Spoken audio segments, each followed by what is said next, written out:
Samahan niyo ako sa pa-event na to kasi birthday ng nanay ko.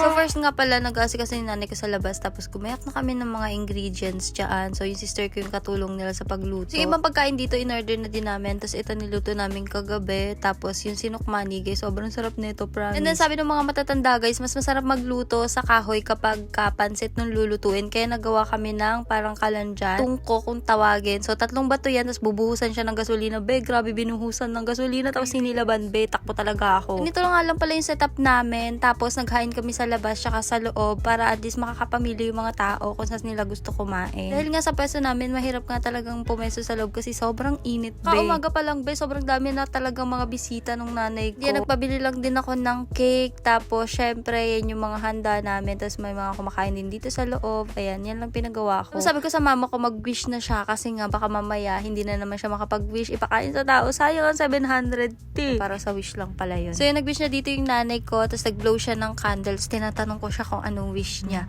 Wag pera.